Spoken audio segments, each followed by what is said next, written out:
October 14th, 1943. Over Schweinfurt, Germany, 25,000 feet. The altimeter needle trembles. Outside the plexiglass window, the world is nothing but blinding sunlight, silver contrails, and specks that keep growing larger. Staff Sergeant Robert Chin braces himself behind the twin handles of his .50 caliber Browning in the waist of a B-17 Flying Fortress. Frost rims the oxygen mask pressed to his face. Every breath turns to ice. Below him, Germany glides past in muted gray squares of farmland and factory smoke. Above him, a storm of steel is coming. The radio crackles, one clipped warning, then silence. 11 o'clock high. Chin squints through the gun sight. 3 dark crosses appear in formation, slashing toward the bomber stream. Messerschmitt Bf 109s, head-on 3 abreast, closing at nearly 400 miles per hour. The range shrinks so fast it feels unreal, as though the sky itself is collapsing. He squeezes the triggers. The Browning roars to life. 13 rounds every second, glowing tracers ripping through the thin air. But time is merciless. At that closing speed, Chin has 2.7 seconds to fire before the fighters streak past. 2.7 seconds. 36 bullets. That's all. The German pilots know the numbers too. They dive straight through the hail of fire, trusting armor and momentum to carry them past the kill zone. In those few heartbeats, they unleash their 20mm cannons, spraying molten shrapnel into the bomber formation. When the attack breaks, the sky is full of tumbling shapes that used to be airplanes. By the end of the day, 77 fortresses will be gone, another 120 limping home in pieces. 600 airmen dead, wounded, or missing. One mission, nearly a quarter of the 8th Air Force erased. Crews call it Black Thursday. Headquarters calls it something colder, unsustainable. On paper, the .50 caliber Browning and /M2 is a masterpiece. Heavy, reliable, simple, deadly. It fires at 800 rounds per minute. Fast enough for the skies of 1940. But the war has evolved. Enemy aircraft are faster, attacks sharper, windows of engagement shorter. A gun that once dominated dogfights now struggles to keep up. The rate of fire that seemed furious 3 years ago is suddenly inadequate. At 25,000 feet, the temperature drops to -60 degrees. Lubricants stiffen, metal shrinks, and Browning bolts jam in frozen receivers. Gunners hammer the sides of their weapons with mallets to free them while enemy fighters circle back for another run. Every malfunction means another hole in the formation, another empty bunk after landing. The statistics that reach Washington are unbearable. Loss rates of 20% per mission, sometimes higher. Claims of 186 enemy fighters destroyed, but German records show only 31. The figures expose the truth. Americans are firing thousands of rounds into empty air. They're dying because physics has overtaken courage. General Henry Happ, Arnold reads the reports in his Pentagon office. He doesn't shout. He just stares at the paper until the numbers blur. If something doesn't change soon, the 8th Air Force will bleed out before spring. He sends one order through every channel he controls. Find a way to make the guns faster. The challenge lands first at Springfield Armory, the oldest weapons lab in the United States. Since 1777, its engineers have built muskets, rifles, and machine guns that arm generations. If anyone can push the Browning beyond its limits, it should be them. Inside long brick buildings coated in the smell of solvent and steel, test stands thunder day and night. Designers lighten bolts, polish cam tracks, strengthen springs, and machine every ounce of excess weight from the weapon. One prototype breaks 900 rounds per minute. Another touches 970 before the receiver fractures with a sound like glass shattering. At 997 revolutions per minute, a Springfield gun quite literally explodes. No one is hurt, but the fragments tell the verdict. The material cannot take it. Across the river in Connecticut, Colt Patent Firearms tries the same. Stronger alloys, thicker walls, new feed mechanisms. Every solution brings a new failure. At 1,000 revolutions per minute, the barrels melt. At 1,050, the locking lugs shear clean off. Each attempt ends the same way, in silence, smoke, and the quiet resignation that physics has won. By January 1940, the expert consensus is carved in stone. You cannot make a .50 caliber Browning fire faster than 900 rounds per minute without redesigning it from scratch. And a redesign will take years the Allies don't have. The conclusion filters upward through the chain of command. In conference rooms, Generals nod grimly. They will simply have to fight with what exists. Yet for the crews flying those missions, fight with what exists sounds an awful lot like keep dying the same way. Through winter, formations of B-17s and B-24s continue their daily marches into Germany. Escorting P-51 Mustangs extend their range with new drop tanks, but even they can't cover every mile. There are still gaps in the sky, and in those gaps, the Luftwaffe waits. In February 1944 alone, the 8th Air Force loses 299 heavy bombers, nearly 3,000 men dead, wounded, or missing. Fighter pilots call the bombers flying fortresses. The crews call them flying coffins. At High Wycombe headquarters in England, Lieutenant General Ira C. Eaker gathers his senior staff. Operations officers, armament specialists, intelligence analysts. Every branch that might hold an answer. The room is heavy with cigarette smoke and the smell of wet wool. They watch gun camera footage projected on the wall. Enemy fighters dart in and out of the frame, crossing the sights faster than any human reflex can follow. Colonel Bud Peasley, a combat veteran with scars on both hands, breaks the silence. "We need 1,200 rounds per minute minimum," he says flatly. "Anything less, and we're sending our boys up there naked." The engineers shake their heads. 1,200 isn't just unlikely, it's impossible. The Browning is already running at the edge of what its steel can bear. Push it harder, and the weapon will destroy itself. No gun that big, they insist, can move that fast and live. Eaker leans forward in his chair. "Then we're out of options," he says. The words fall into the still air and stay there. Everyone understands what he means. Without faster guns, the air campaign, the entire strategy of bombing Nazi industry into submission, might collapse before D-Day even arrives. The meeting ends with no answers, only silence and the faint hiss of rain on the windows. But somewhere far from England, an answer is beginning to take shape, in a building that smells not of gun oil but of Freon and cold metal. 800 miles west, the Frigidaire division of General Motors in Dayton, Ohio, hums like a city unto itself. Before the war it built refrigerators, compressors, and air conditioners for American kitchens. Now its assembly lines churn out engines, propellers, and machine gun parts for the Army Air Forces. 8,000 workers fill the plant. Every day, the echo of stamping presses rolls through concrete halls like thunder trapped in a cavern. Among the crowd are two engineers who still think like appliance men. Thomas Olmsted, 34, lean and deliberate, a Purdue graduate who spent his early career designing cooling systems. Ernest Linden, 41, calm, analytical, the man who once invented a compressor that cut household power bills by 30%. Neither has ever designed a weapon. Both now oversee the production of Browning machine guns under government contract. That morning, a courier from Washington delivers the latest technical bulletin. Olmsted reads it, brow tightening. Another high-speed Browning from Springfield has failed acceptance tests. Receiver cracked at 1,050 revolutions per minute. The familiar pattern: excessive heat, short part life, catastrophic fracture. The conclusion at the bottom is as final as a death certificate. Further increases in cyclic rate deemed impractical with current design. Linden studies the page for a long moment, then lays it aside. He's spent 15 years solving problems that look different but feel the same. Machines that seize up when heat builds faster than it can be carried away.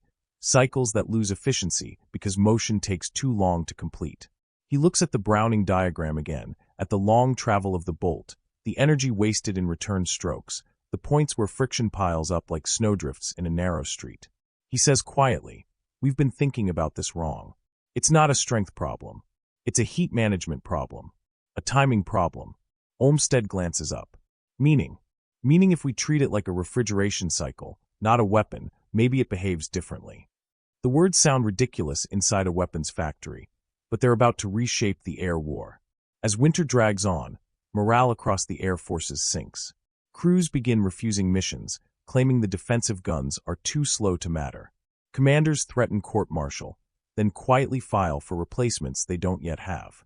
The enemy grows bolder, the bomb groups grow smaller. And still the guns jam, freeze, and overheat. In Washington, General Arnold demands another progress report. The reply from Springfield is as short as it is bleak. Further improvement beyond 900 rounds per minute considered unsafe for field service. There is no plan B. But somewhere in Dayton, two men are about to make one. They have never attended the Army Ordnance School. They have never written a single weapon specification. Yet they understand cycles, heat, and efficiency better than almost anyone alive. The arsenal experts have declared the problem impossible, and that, in its own way, is permission for someone else to try. Soon, in a corner of the Frigidaire plant, after the day shift clocks out and the noise fades, a pair of engineers will stay behind. One will bring a damaged gun from the reject pile. The other will bring the curiosity that every true engineer carries like a hidden spark. They will set it on a workbench lit by a single bulb, look at it the way only outsiders can, and begin to ask the questions no one else thought to ask. The war does not wait for them, but the solution does. February 1944, Dayton, Ohio. Morning light filters through the high windows of the Frigidaire division of General Motors, catching in the mist of machine oil that hangs permanently in the air. The plant hums with the steady rhythm of war production. Stamping presses, conveyor belts, the metallic chorus of 1,000 lathes cutting metal for a world at war. Amid this symphony of industry, two men pause over a test stand, not yet realizing that the next few weeks will etch their names quietly into the history of air combat. Thomas Olmsted is 34, a mechanical engineer whose hands are more used to the smooth brass of compressor housings than the rough steel of gun receivers. Across from him stands Ernest Linden, 41, Frigidaire's chief production engineer. Before the war, they built refrigerators that ran cooler, longer, and quieter than anyone else's. Now, like every factory in America, they are building weapons, and they are about to stumble onto a solution no weapons expert could imagine. On the workbench beside them lies a standard Browning and /M 2.50 caliber aircraft machine gun.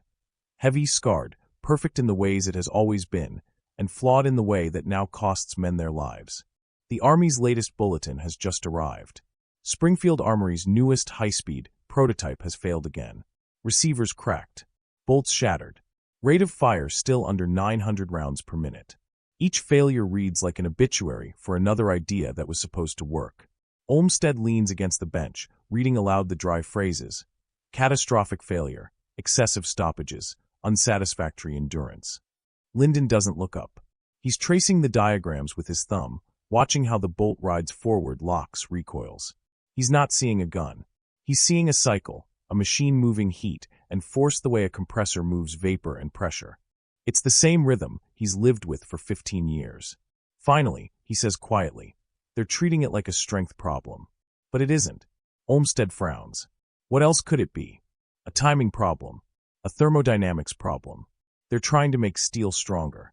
Maybe we should make the cycle smarter. The words hang between them, faint over the drone of the plant. Around them, workers feed belts into acceptance test guns, the thunder echoing through the bay. Each burst is another heartbeat of the war. Linden looks at the long rows of machinery and realizes they are surrounded by people who solve timing problems for a living. None of them call it that. They call it refrigeration. Over the next 3 days, they talk in fragments, during breaks, over coffee, in the lull between shifts. On the third day, Olmsted sketches a compressor on a napkin, explaining a new idea for reducing friction at higher speeds. Halfway through the drawing, Linden interrupts. The bolt travel, he says suddenly. In the Browning, it has to come all the way back before it goes forward again. What if we shorten the distance? Olmsted stops, eyes narrowing. Shorter stroke, same spring ratio. Less momentum lost. And less heat buildup, Linden finishes. The metal spends less time fighting itself. They look at each other. Two refrigerator engineers talking about a machine gun. It's absurd. It's also the first genuinely new thought anyone has had about this weapon in years. They start in secret, not because they mean to hide from authority, but because they know how it will sound. Two civilians redesigning the Army's sacred Browning. They pull a damaged receiver from the reject pile, one already stamped as scrap, safe from inspection. They set up in the prototype corner after hours, long after the official line has gone dark. Olmsted machines the bolt by hand, shaving 15% of its weight. Every cut is measured twice, because there is no second chance if the theory is wrong. Linden modifies the barrel extension, reducing the bolt's travel distance by a fraction of an inch, barely the thickness of 2 coins, but in high-speed cycles, those fractions are kingdoms. Then he adds something no weapons designer would have thought to borrow from refrigeration. A small accelerator lever, using recoil momentum to give the bolt a secondary kick, like a compressor booster increasing pressure without extra power. The machinist who helps them, an old man named Frank, shakes his head at the whole affair. "You can't cheat steel," he mutters. "Springfield tried. The gun will tear itself apart." "Maybe," Olmsted says, eyes on the caliper scale, "but maybe it just needs a different kind of math." For 3 weeks they work, checking, adjusting, whispering to keep the gossip down. The night they finally assemble the weapon, Dayton's factory floor is silent except for their own breath. They mount the gun on the test stand, load a 200-round belt, and step behind the barrier. "Ready?" Lyndon asks. "Not even slightly," Olmsted says, and presses the trigger. The sound is wrong. Not the rhythmic hammer of the Browning, but a continuous tearing roar, like canvas under a blade. The barrel glows within seconds. The counter needle spins, blurring past the markers. When the last casing hits the floor, both men stand still. Olmsted's voice is quiet. "What's it read?" 1,207, Lyndon says. They look at the gun. It hasn't cracked. It hasn't jammed. It's still smoking gently, waiting for another belt. They don't cheer. They just stare at it, as though afraid to break whatever spell has settled over the steel. When Lyndon finally speaks, it's one word: impossible. But impossible has already happened. Convincing the army is harder than convincing the gun. A week later, they draft a formal proposal, complete with diagrams, calculations, and the sacred metric: 1,200 rounds per minute. On April 5, 1944, they present it to Major James Hartley, the Ordnance Liaison Officer overseeing Frigidaire's contracts. Hartley listens in silence, flipping through pages. His face hardens as he reads. When he finally looks up, his voice is flat. "Gentlemen, you've modified a standardized military weapon without authorization. That's a breach of contract and a potential security violation. You could lose your entire license." "We increased the fire rate by 50%, Lyndon says quietly. "So did Springfield, before their prototypes exploded. You build refrigerators, not rifles. I'm forwarding this to the armory. They'll test it properly." And that, in the ordinary rhythm of bureaucracy, should have been the end of it. The report would have gone into a folder marked experimental, non-standard. The folder would have collected dust, and the skies over Europe would have stayed red. But factories are built on talk, and secrets last only as long as the next coffee break. 3 workers overhear the conversation. By the next morning, the entire plant knows about the fast gun. By afternoon, it reaches the desk of Charles Wilson, president of General Motors, who understands 2 things perfectly. First, that the Army can't ignore something his factory has already proven, and second, that it would look very bad to ignore it if it works. 2 weeks later, AB 25 Mitchell touches down at Wright Field, Dayton's sprawling test center. Out steps Brigadier General Grandon Gardner, head of the Aircraft Armament Section, flanked by engineers from Springfield and officers from Washington. The air smells of damp grass and hot engines. 3 guns await them: 1 standard Browning, 1 high-speed Springfield prototype, and 1 from the refrigerator men. The observers crowd around. General Gardner nods to the Frigidaire team. "All right, gentlemen. Let's see your miracle." The standard gun fires first, steady, authoritative, familiar. The counter needle wavers at 800. Then the Frigidaire gun takes its place. Olmsted squeezes the trigger. The sound shifts from hammer beats to a continuous roar. High-speed cameras whir. Casings pour in a golden arc. When the belt empties, the field goes silent except for the faint tick of cooling metal. Gardner walks forward, inspecting the receiver for cracks. There are none. He taps the data sheet once with a finger. "What's the number?" "Over 1,200, sir." He nods slowly. "Then we have a problem of supply, not design. Prepare production drawings." Behind him, a Springfield engineer, Colonel Marcus Chun, looks as if he's bitten into lemon. The general doesn't notice. He's already thinking about the next convoy of bombers crossing the channel. That night, the telegram authorizing formal trials leaves Wright Field at 2,100 hours. Within a week, the gun has a designation: T-25, E3, Experimental High-Speed Aircraft Machine Gun. Within 2 months, it will have another, M3. Back at the Frigidaire plant, Olmsted and Lyndon stand by the test range again, this time with official observers taking notes. Their hands are black with powder and graphite. Neither man looks triumphant. Lyndon just says, "Let's hope it helps somebody." By late summer, production begins. The war has less than a year left to run, but no one knows that yet. Every day still feels like the start of another endless stretch of killing and flying and mending. The first 200 guns roll off the line, their internal parts polished to a mirror, their serial numbers entered into ledgers that will eventually outlive the men who wrote them. Across the ocean, bomber groups are still losing aircraft, but slowly, inexorably, something shifts. Word spreads through the 8th Air Force that new guns are coming, guns that fire not like hammers but like saws. Crews joke that they'll finally be able to cut fighters in half. Most don't believe it, not yet. But in November 1944, belief becomes unnecessary. Over the fields of France, a formation of F-82 twin Mustangs swoops low on a German convoy. The lead pilot, Captain Jimmy Murphy, fires a 3-second burst. The target disappears under dust and debris. His radio crackles with disbelief. "This thing eats metal," he says. The gun camera confirms it, 60 rounds per burst, the sky itself glowing with tracers. The debrief line that night is short and filled with laughter that sounds like exhaustion, finally given a reason to breathe. From that moment, the legend begins to write itself. Pilots and gunners tell the story in bars and tents and debriefing rooms. The tale of two civilians who built a miracle from spare parts and stubbornness. The numbers will take months to compile, but the difference is felt immediately.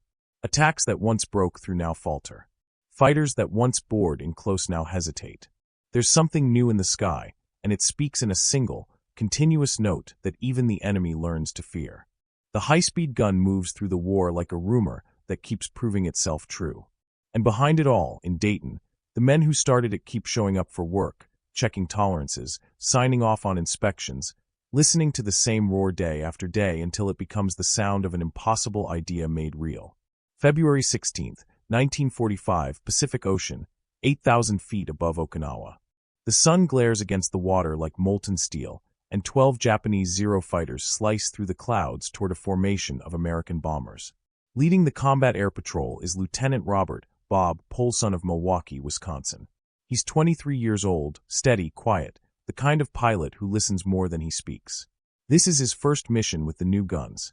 6M 3.50 calibers mounted on the wings of his F-6F Hellcat. When the Zeros dive, Polson rolls into position behind the nearest one. He pulls lead and fires a 2-second burst. The sound surprises him. It's not the rhythmic hammer he's trained to hear.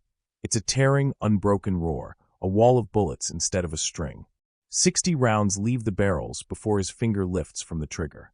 The Zero's right wing vanishes in a blur of smoke and debris. "Did you see that?" someone shouts over the radio. Polson barely hears it.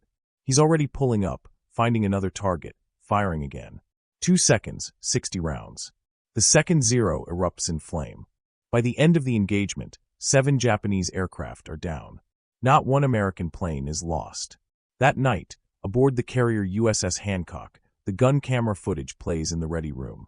Pilots whistle and lean forward, watching the new weapons chew through armor like cloth. Admiral Mark Mitcher, commander of Task Force 58, watches the film 3 times and gives a simple order. Rearm the fleet. Every fighter gets those guns. Within weeks, squadrons across the Pacific are demanding M3s. The results are immediate. Dogfights that once lasted long minutes are now over in seconds.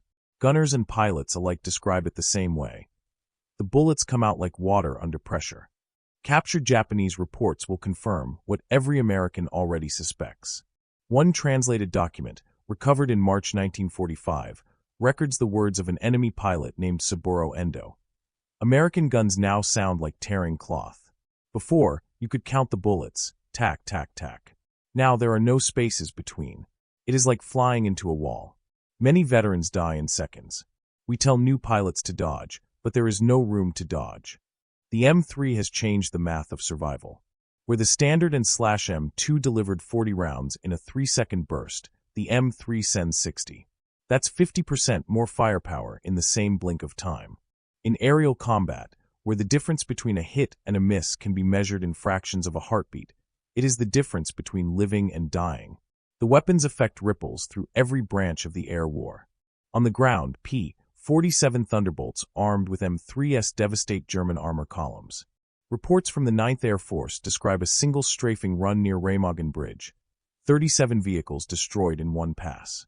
In the air, bombers equipped with the new guns return from missions with fewer holes, fewer empty seats.